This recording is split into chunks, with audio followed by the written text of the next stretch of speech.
Driver लिखा है, सलमान लिखा है, सीट खून लगा हुआ है, मैंने ऑब्जर्व नहीं किया। पर मैं ऑनेस्ट था, मैं कसम से ऑनेस्ट था, मेरे मन में ये इरादा नहीं था कि पूछूंगा ही नहीं तो प्रॉब्लम ही नहीं है। मैं ऑनेस्ट था। गुड फेथ में माना जाएगा? क्यों नहीं मान रहे हो सर? क्योंकि it is a basic necessity that you act diligently. You can not be so negligent. Negligence से गुड फेथ नहीं होता है। मैं वहां पे मेरे को डिलीजेंटली एक्ट करना था कि मेरे को बेसिक बेयर मिनिमम पूछना था कि भाई ये गाड़ी में चक्के में खून क्यों लगा है, ऊपर सलमान क्यों लिखा है, वहां पे ड्राइवर क्यों लिखा है। तो सर सबको पता है, उसको भी पता होता वो बता देता, पर मैंने वो हरकत की ही नहीं, मैंने कोशिश ही नहीं करी। मैंने क्या बोला, मेरे को क्या करना है, मैं तो ऑनेस्ट हूं, मैंने पैसा दिया, मैं लेके आ गया। उसको गुड फेथ में माना जाएगा क्या?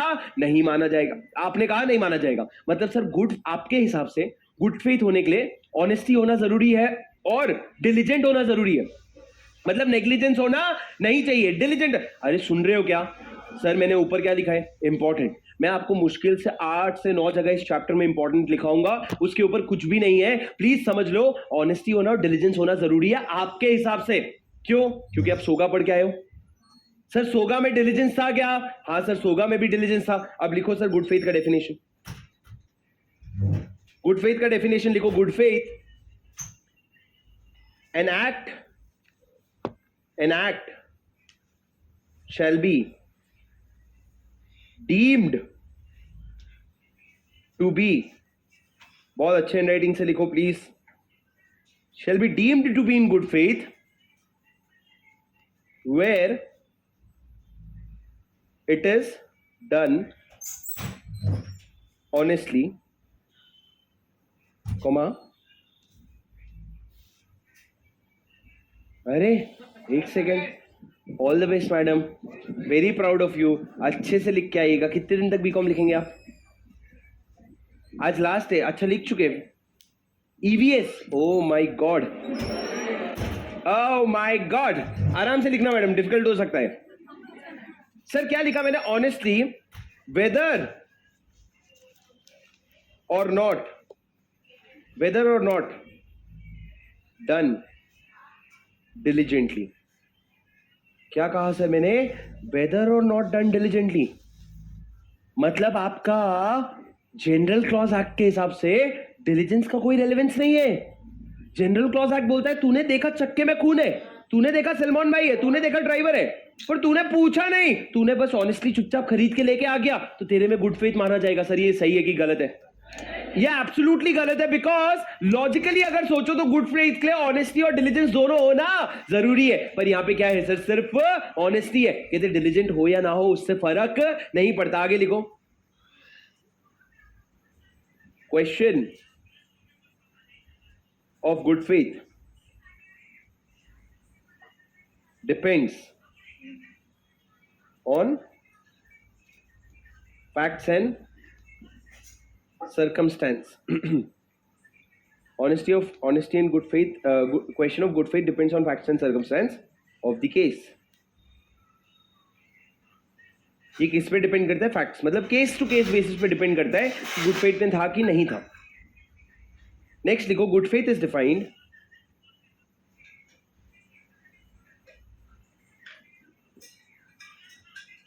Differently in different acts.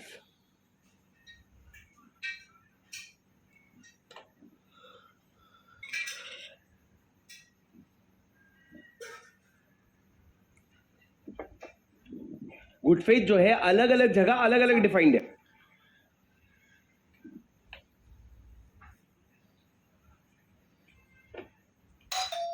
जैसे सर सुनो ना, आपका जो आपको पता है there is something called as code of civil procedure.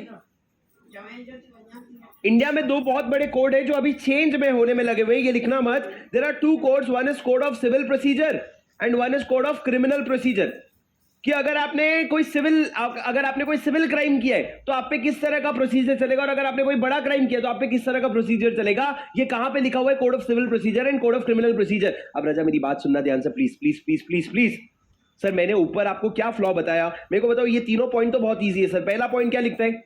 Honesty होना जरूरी है, डिलीजेंट नहीं भी होगा तो चलेगा। दूसरा क्या कहता है आपका?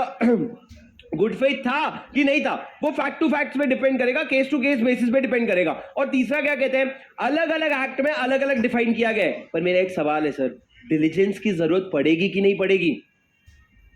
सर इन्होंने यहां पे एक केस लॉ का रेफरेंस दिया, जहां पे उस केस लॉ में क्या डिसाइड हुआ था पता है? बहुत प्यारा केस लॉ है। वो केस लॉ में क्या डिसाइड हुआ था पता है? सिंपल ये डिसाइड हुआ था कि अगर आप डिलीजेंटली काम नहीं कर रहे हो ना, तो गुड फेथ में नहीं कह सकते।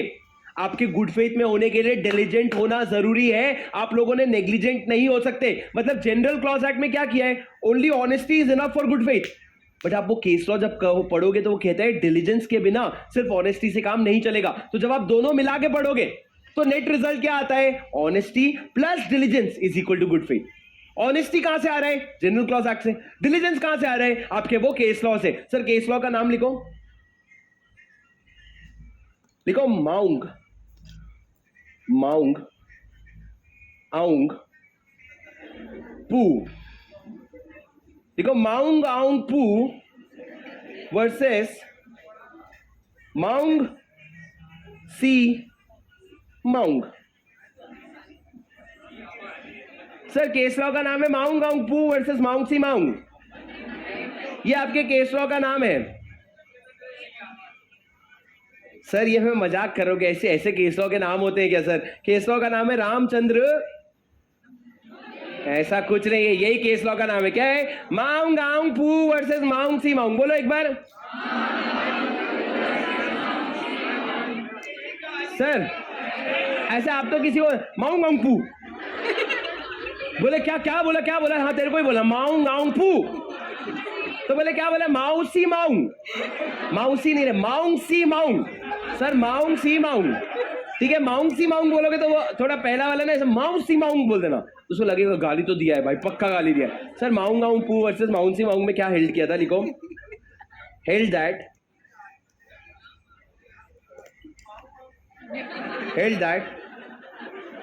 nothing is said to be in good faith. Nothing is said to be in good faith if done without due care and attention, without due care and attention as expected from a man of ordinary prudence.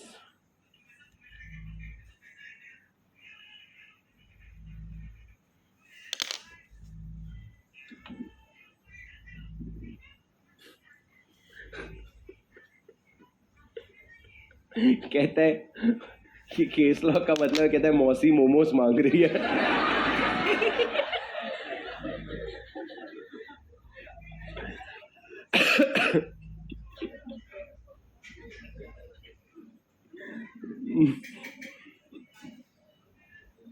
Sir लिख लिए क्या? Sir मेरे को बताओ, without due care and attention as expected in by a man of ordinary prudence मतलब क्या?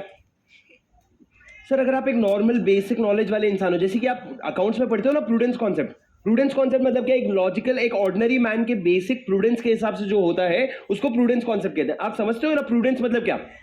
Man of ordinary prudence मतलब एक बेसिक नॉर्मल दिमाग लगाने वाला इंसान। सर कोई भी नॉर्मल दिमाग लगाने वाला इंसान अगर गाड़ी खरीदने जा रहा है, चक्के में खून लगाए, तो वो पूछेगा क्या प्रॉब्लम है?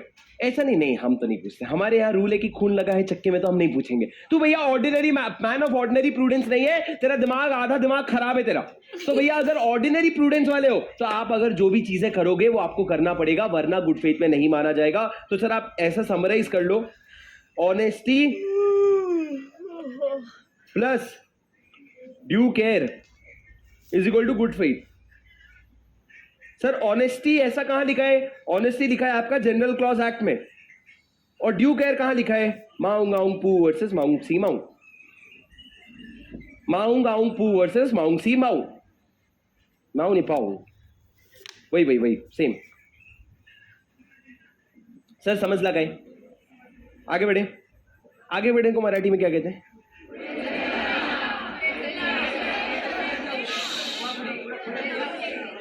पुढे चालवा, चावला, पुढे चल, चला, ये चला बोल रहे वो चावला बोल रहे, चला, चाल,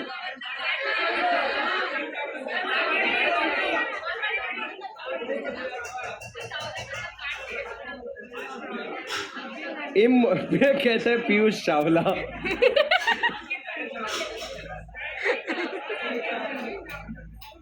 हसन कह रहे हैं सर बट ये तो डेफिनेशन से ऑपोजिट जा रहा है। बिल्कुल भी नहीं राजा, डेफिनेशन को पूरा करने के लिए ही केस लॉज होते हैं।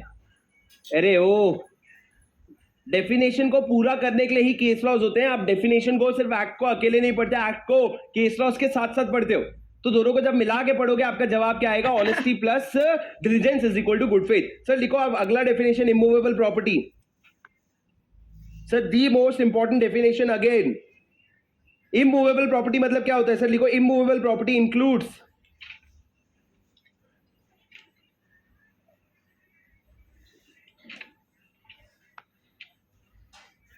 immovable property includes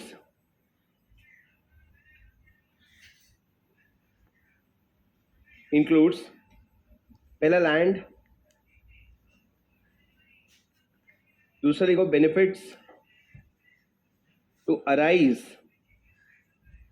from land,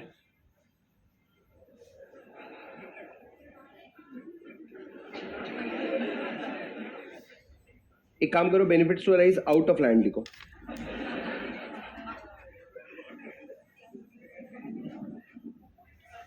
Things attached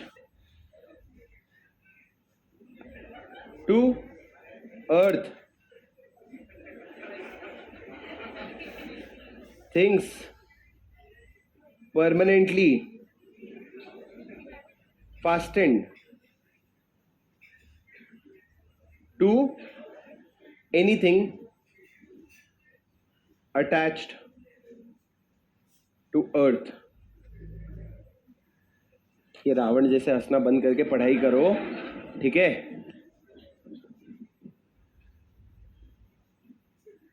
sir पहला क्या है, जल्दी लिखो।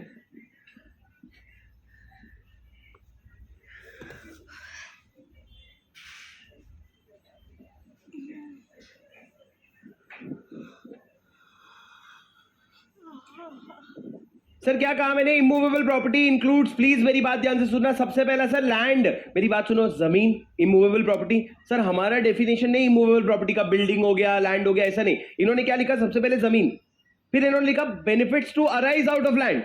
जमीन से क्या निकलेगा सर? जादू,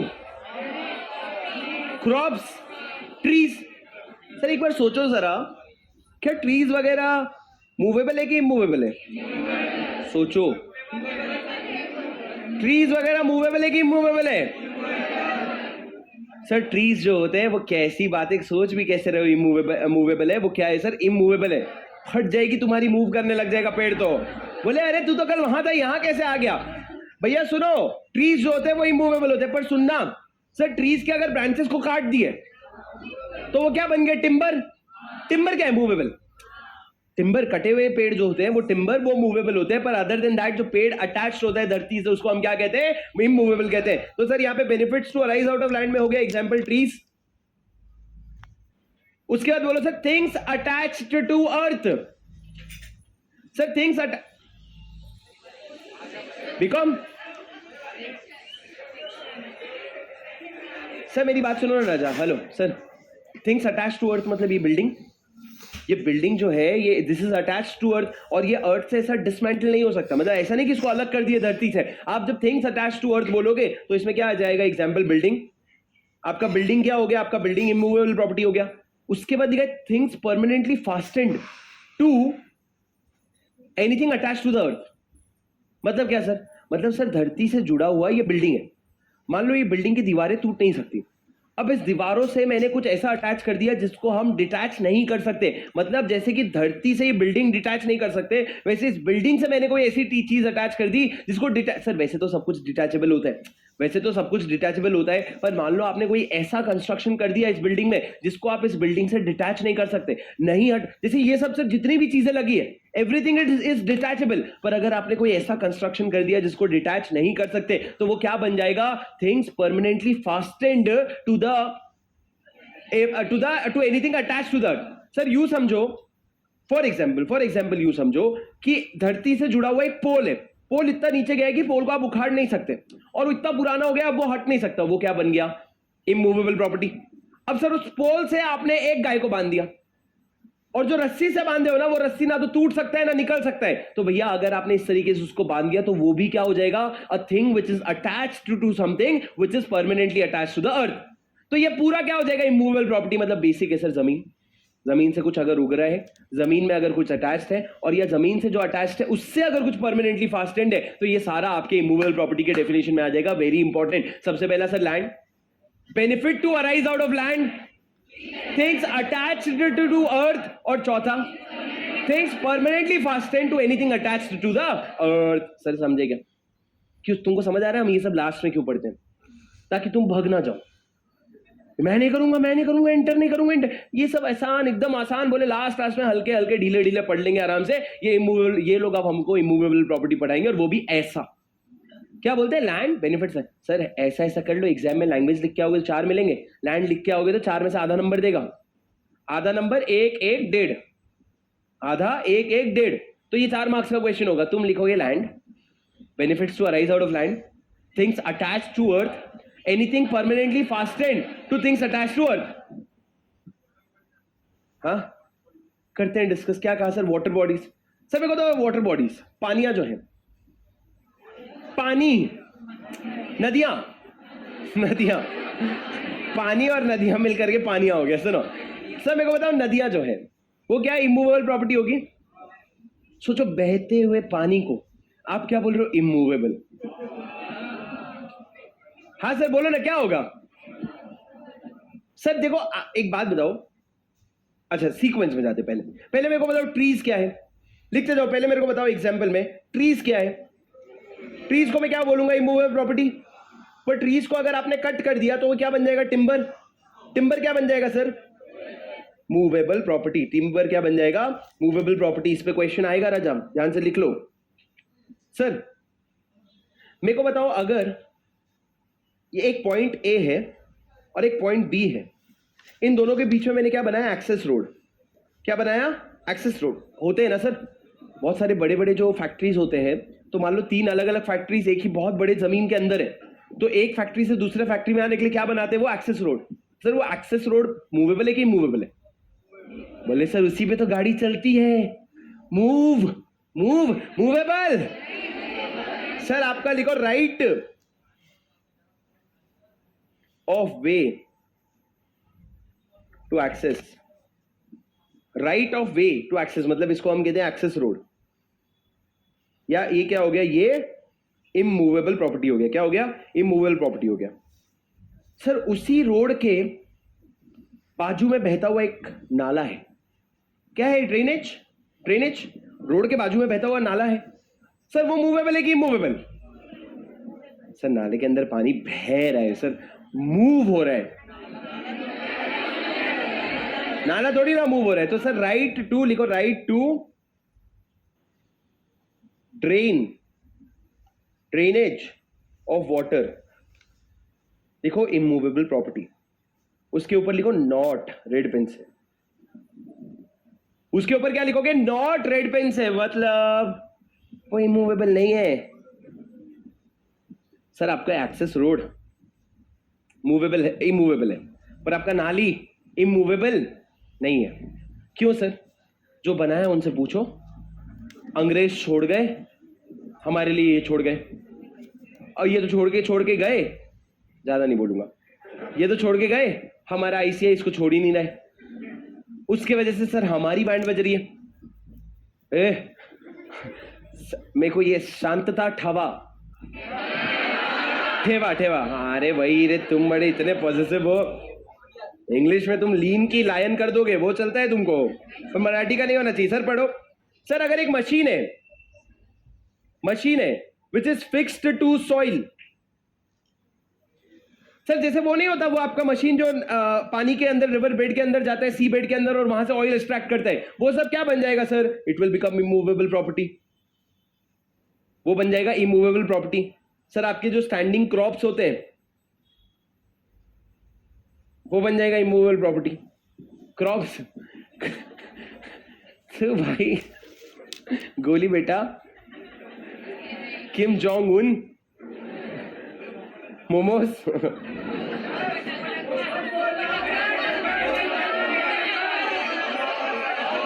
क्या सुनो मेरी बात।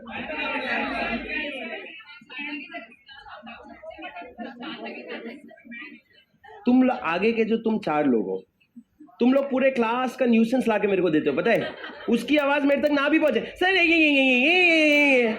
क्या करते हो? चुप रहा करो ना थोड़ा। इंसान इग्नोर भी करना चाहे, एक बार कोई बोल के छोड़ देवे, ये 4 लोग एक एक एक एक 4 बार बोलेंगे टोटल, तो इग्नोर तो करके दिखा थोड़ा। मैडम चुप रहो, अच्छा लगेगा। सर इधर देखो, मेरी बात सुनो। सर क्या कहा मैंने ये कहा machine fix to soil immovable property है, और क्या है स्टैंडिंग क्रॉप्स, वो भी आपका क्या है इमूवेबल प्रॉपर्टी। मतलब sir crops is as good as tree, वो भी क्या बन जाएगा इमूवेबल प्रॉपर्टी। सर अगर मेरे को एक बात बताओ, सर मेरा एक बिल्डिंग है, बिल्डिंग क्या है? ये बिल्डिंग क्या है? इमूवेबल। सर इस बिल्डिंग के लिए मैंने एक इंश्योरेंस पॉलिसी लिया है। इंश्योरेंस पॉलिसी जो है वो क्या होगा, मूवेबल की इमूवेबल? भाई मेरे को मूवेबल का नहीं पता, पर मेरे को ये पता है it is not an immovable property. तो जो इंश्योरेंस पॉलिसी है, लिखो insurance policy with respect to immovable property is not an immovable property. Sir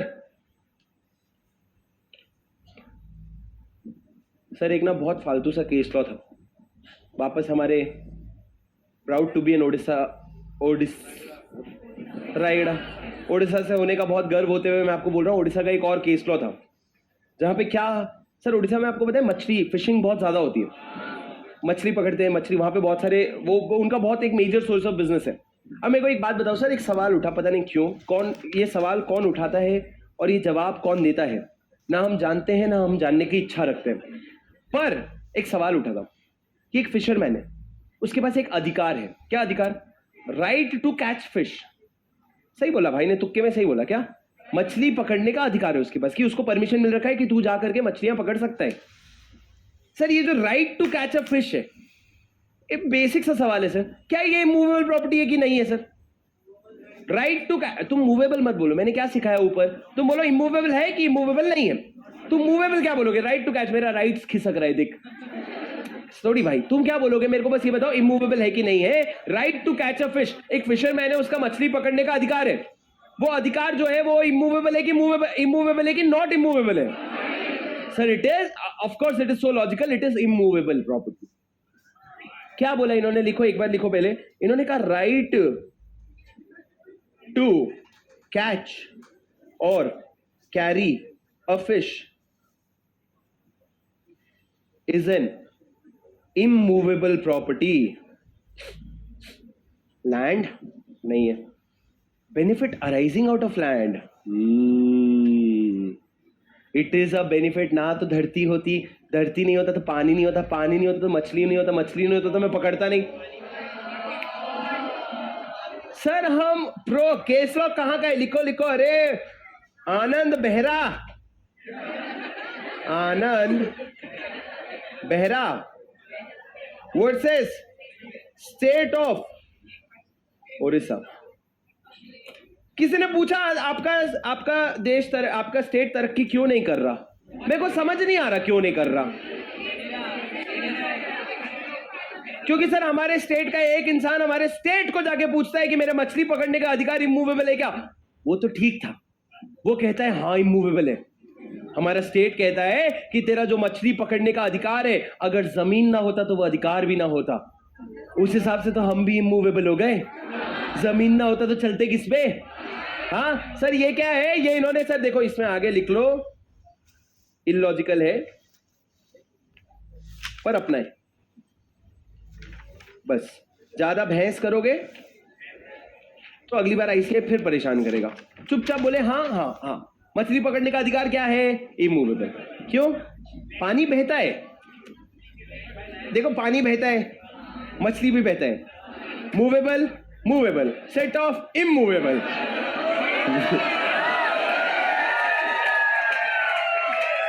सुनो सुनो भाई, जनरल क्लॉज एक्ट की बातें, घर की बात घर में रहेगी, ठीक है। बाहर जाके तुम बोलोगे शुभम सर ऐसा एग्जाम्पल देते, मेरे को क्या आईसीआई लिखा है भाई। जब आईसीआई ऐसी बातें लिख सकता है तो मैं ऐसी बातें नहीं कर सकता। हम तो उसी के प्रोडक्ट है ना भाई। तो भैया तुमने यही सब तो पढ़ के हम सीए बने हैं क्या? मछली जल की रानी है, होगी, पर इमूवेबल प्रॉपर्टी है।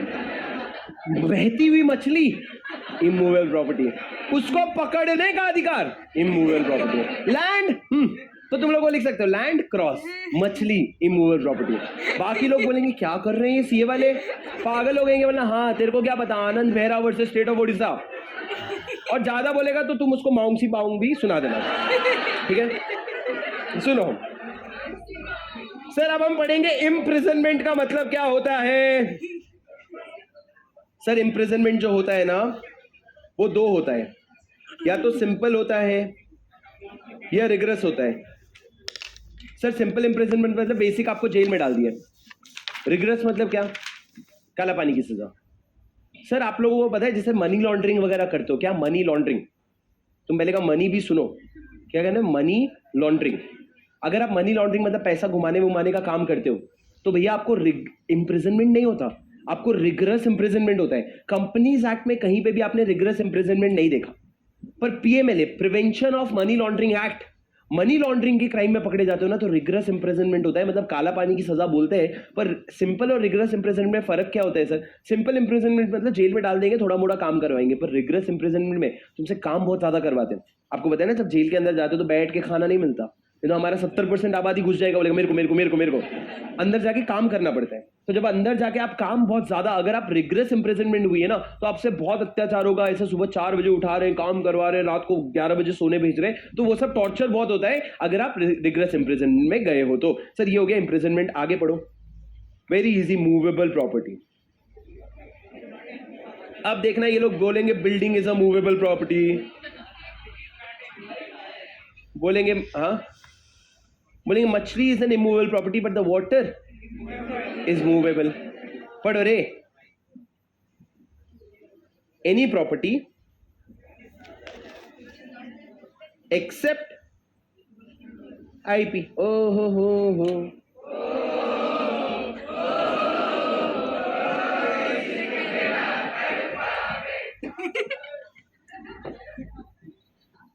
मैं बताऊंगा नहीं किसी को बाहर जाके कितना गंदा सुर लगाए तुम सब। मेरे को लगा अच्छा सुर आएगा, एक दिन तो करके नाचना शुरू कर दिए। ऐसे किसी पे भी नाच लेते हो क्या? सुनो सर, सेक्शन नंबर 5 प्लीज मेरी बात ध्यान से सुनो। Coming into operation of enactment. Sir 100 बात की एक बात, सीधी बात बता दो, एक्ट जिस दिन एनैक्ट हुआ उस दिन कमेंस होता है कि जिस दिन ऑफिशियल गैजेट में गया उस दिन कमेंस? मैं आपसे एक सवाल पूछूं, उसका जवाब दोगे? स्क्रीन पे देखो सर।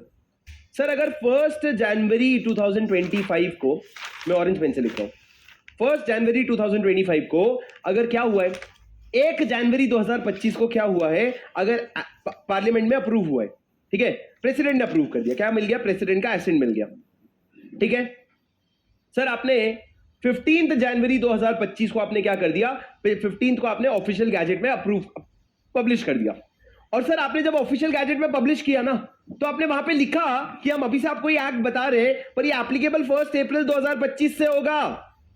एप्लीकेबल कब से होगा? 2025 से होगा। तो मेरे को एक बात बताओ, अगर आपसे पूछे कोई कि इस एक्ट का कमेंसमेंट कब से है, When did this act commence? Sir commence कब होता है? सर आपने ऊपर कमेंसमेंट का डेफिनेशन लिखा है, पढ़ो कमेंसमेंट मतलब क्या है।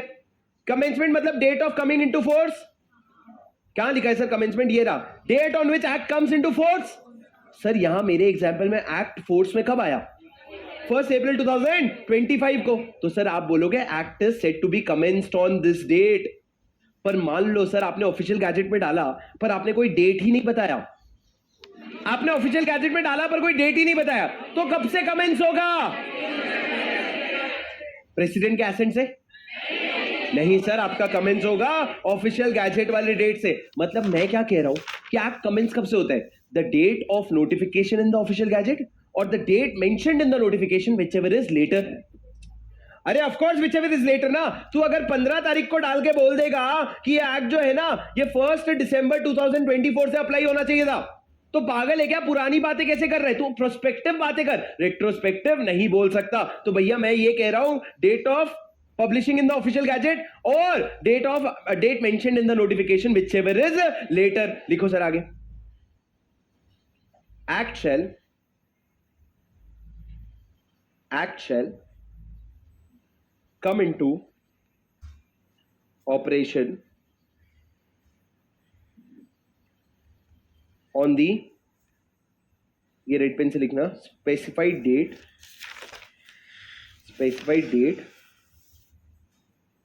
prescribed in official gazette। ओजी मतलब समझते हो ना? AGOG।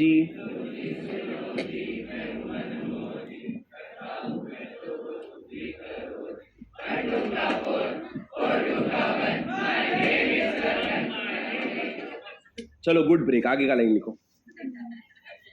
वेर, तुम लोग क्या करते हो गाना गाते हो पता है? तुम लोग अब बीच में ना वो जो पॉज होता है ना वो तुम लेते नहीं हो, बोले चुप करा देगा। एजी ओजी लोजी सुनो जी मैं हूं मनमोजी, ऐसा नहीं। एजी नहीं, एजी ओजी लोजी सुनो जी, जहां तक गा सके। 1 2 का 4 4 2 का 1, माय नेम इज लखन। बोले भाई रुक जाऊंगा तो क्या पता ये पढ़ाना शुरू कर दे। ओह नहीं रुक सकते, ठीक है आगे बढ़ो। वेर एनी सेंट्रल देखो देखो देखो। ओह ठीक है चलो। Where any central act. अलग से जोक मत मारो, क्लास को लेके चलो साथ में, हम भी हंसेंगे। ये क्या कभी लेफ्ट साइड से हे ये बीच वाले तो जब देखो हे। Where any central act has. Sir मैं आप लोगों को ऑनलाइन वाले बच्चों को एक बात बता दूं, ये अगर मैं तुमको रॉ थियरी पढ़ाने लग जाऊंगा ये क्लास में, आप समझो ये 1.5 क्लास का या 2 क्लास का कंटेंट है जिसको हम 3 क्लास में ही करवाते हैं और यही सेम रिकॉर्डिंग एग्जाम ओरिएंटेड को देते हैं, क्योंकि ये 2 चैप्टर जो है ना जनरल क्लॉज एक्ट और इंटरप्रिटेशन ऑफ स्टैट्यूट्स, इसमें धीरे धीरे करके पढ़ोगे तभी आगे बढ़ पाओगे। नहीं तो बोलोगे बस बस हो गया, कल 2 दिन छुट्टी है मेरी क्लास की, जनरल क्लॉज एक्ट गया तेल लेने में, पढ़ेगा पुराने वाले प्रोविजन। ऐसा बिल्कुल भी नहीं करना, आराम से चल रहे हैं, ये अपना पैटर्न है। इन सब चैप्टर्स में ये सब चीजें बहुत बेसिक है, आराम से पढ़ लो ताकि आपको जितना दिमाग में जाना है वो चला ही जाएगा। सर देखो, where any central act has not mentioned specified date. मान लो सर एक एक्ट आ गया और उस एक्ट का डेट नहीं मेंशन है, तो सर बताओ अगर सर एक्ट आपने पब्लिश कर दिया पर आपने स्पेसिफाइड डेट नहीं बताया तो date of publishing in the, और sir date of president assent क्या नहीं, क्या आएगा? Date of publishing in the official gazette. लिखो रेड पेन से, डेट ऑफ प्रेसिडेंट और जीजीसी असेंट नहीं काटेंगे, नहीं काटेंगे। ब्रैकेट में लिखो, मतलब सेल्फ नोट्स के हिसाब से ये गलत है पर यही लिखा है। एग्जाम में आए ना तो लिखना date of publishing in the official gazette. या आपने सेल्फ हेल्प लिखा सर, सेल्फ नोट लिखा कि अगर एग्जाम में यदि एकदम इसी पे क्वेश्चन आ जाए तो लॉजिकली सोचो ना, date of publishing in the official gazette. Sir आपका कमिंग इनटू ऑपरेशन में आप डेट ऑफ प्रेसिडेंट एसेंट कैसे लिख सकते हो? और आईसीआई ने 2 आंसर लिखा है, एक में मैंने जो कहा वो लिखा है, एक में जो उन्होंने खुद लिखा है वो लिखा है। तो आईसीआई ने जब एक बार पलटी खाई ना तो हमको समझ आ गया कि आईसीआई का आंसर गलत है और ये प्रोविजन गलत है। आप डेट ऑफ प्रेसिडेंट एसेंट नहीं लोगे, आप क्या लोगे? आप लोगे date on which it is published in the official gazette. Sir आगे लिखो। हाँ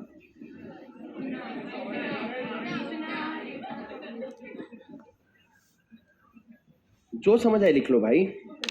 नहीं तो काट ही दो पूरा वो नोट, सेल्फ नोट्स है वो, सेल्फ, उसका नाम क्या बोला मैंने, सेल्फ नोट। डिक्टेट कर देना सर सेल्फ नोट। लिखो भैया note 1, court cannot issue, court cannot issue mandamus, मैं लिखता है पहले mandamus,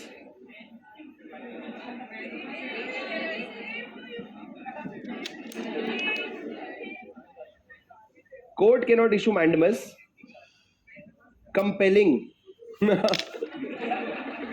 compelling government to bring, अरे ओ भैया प्लीज ना, प्लीज ऐसा तुम क्यों पिटना चाहते हो? हाँ तुम जो ये जो थोड़े थोड़े लोग हो तुम लोग क्यों इतना पिटना चाहते हो? लिख लो ना पहले। Sir compelling government to bring an act into force, act का एक कैपिटल कर दो, एन एक्ट, मैं तो कैपिटल ही लिखा था, तुम क्यों लिखे स्मॉल में, on a particular day. Sir mandamus का मतलब क्या है? ऑर्डर, तो ऑर्डर क्यों नहीं लिखे?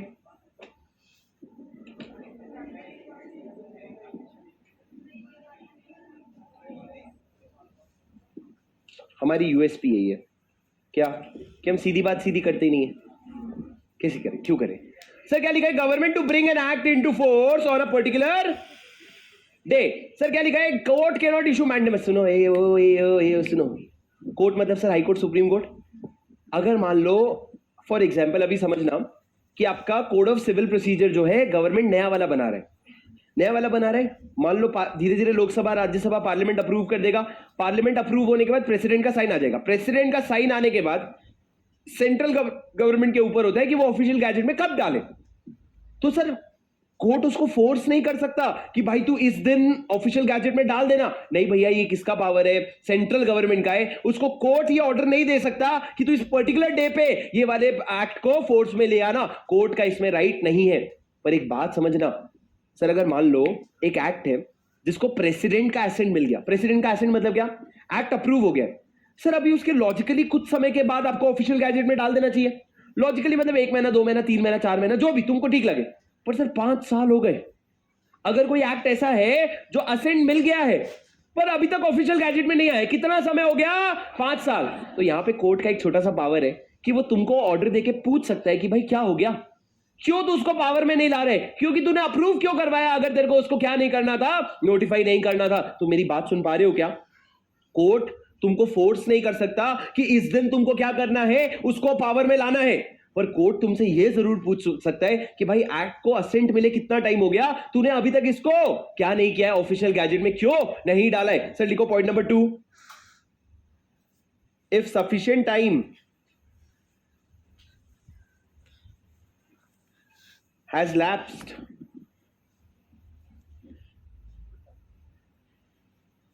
since act is passed but not yet brought into force,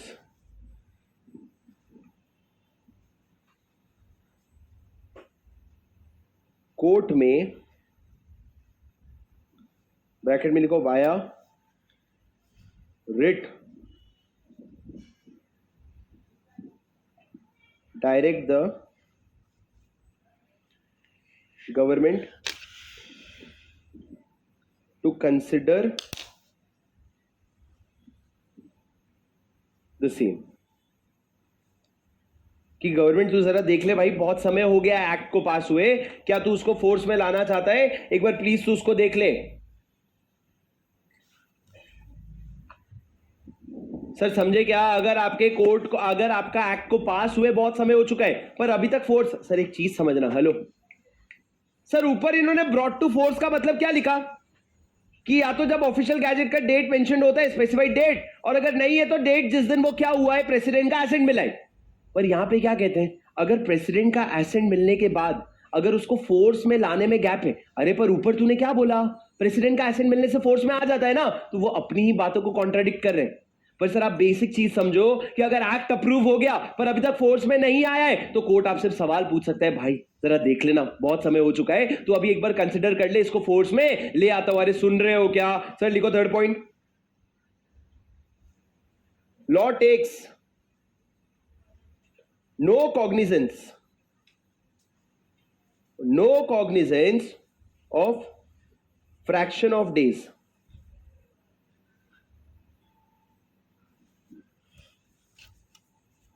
It comes into operation from midnight. मतलब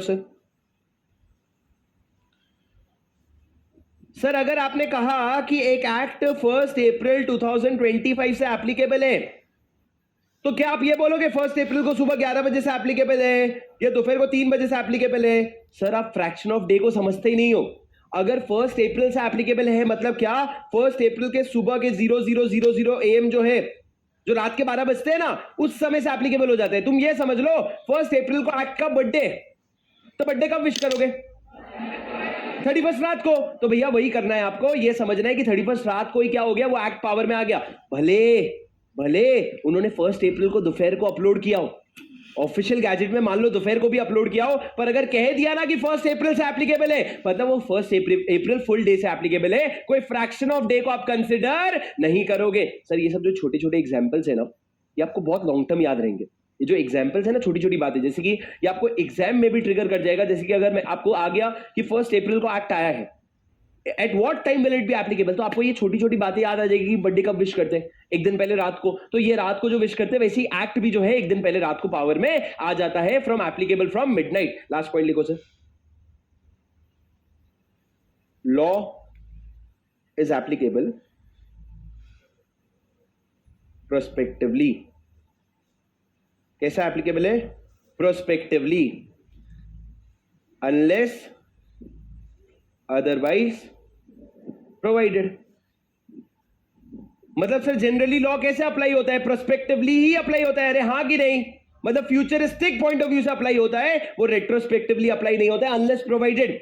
जैसे कि सर आज कोई भी एक्ट आता है तो वो प्रोस्पेक्टिवली अप्लाई होता है, पर आपको पता है पावर है, सेंट्रल गवर्नमेंट के पास पावर है कि वो रेट्रोस्पेक्टिवली अप्लाई कर दे। जैसे आपके इनकम टैक्स में वोडाफोन का केस था, तो वोडाफोन के केस में अमेंडमेंट्स जो किए गए थे वो रेट्रोस्पेक्टिव किए गए थे, तो सीजी के पास पावर है। पर अनलेस अदरवाइज स्टेटेड आपका लॉ जो है वो प्रोस्पेक्टिवली अप्लाई होता है। अरे समझे क्या सर? एक बार ही सेक्शन 5 देख लो पूरा, फिर हम आगे बढ़ेंगे। एक बार ही सेक्शन 5 देख लो पूरा। रिया ने कहा, रिया बूत्रा ने कहा रिट मतलब क्या है? ऊपर से देखो, रिट मतलब क्या है? सर रिट एक पिटीशन होता है। Writ is a form, is a type of application. आप यूं समझ लो, writ is a type of application. तुम ये समझ लो बहुत बेसिक, इन राइटिंग पूछेगा भाई, इन राइटिंग रिक्वेस्ट कर सकता है कि सरकार प्लीज वो लॉ पास हुए टाइम हो गया है, तो कृपया करके उसको ऑफिशियल गैजेट में डालने का सोच लेना एक बार।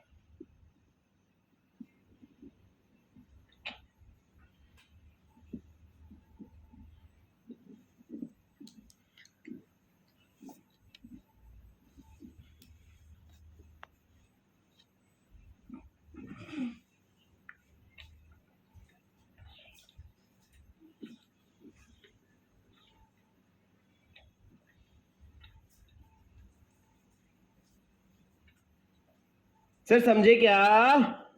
अरे ओ राजा, समझे क्या?